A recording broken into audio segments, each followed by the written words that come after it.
Sorbita guys sa atong 3 days nga tanom. Buhi na, green na. Kaloy ang sa Ginoo. Paspas kaayong recovery niya kay wala man mo stress kay sunod pag ibot tanom dai nato. Mayo ang resulta, dali lang buhi.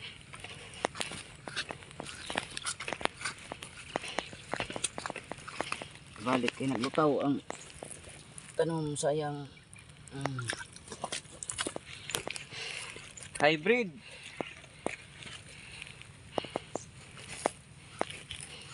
Puhon kali ang sa Ginoo maka spray na tani og para pang control sa sagbot. Pagkahuman apply na yung taog fertilizer kung nga musipak. Paspas din siya musipak. Iwas taog subay guys. Nihinay rata kay grabe ka init sa panahon. Alas 10 pa pero warang nang inita.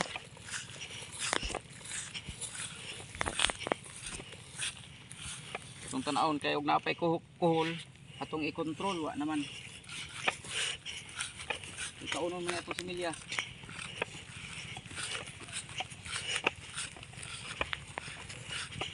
Ibigan mo dito.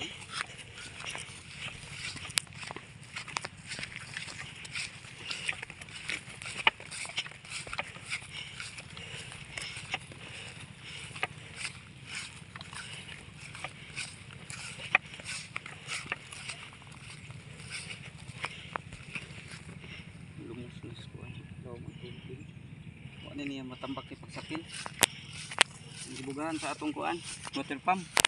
Murag na tabay, wa kay ma hakuti pagsapil. Laom-laom mo tubig.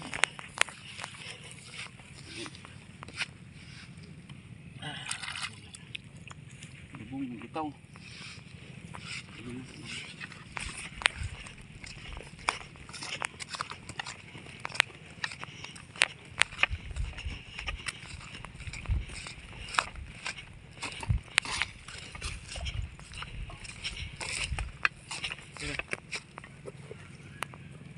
Thank you for watching. God bless.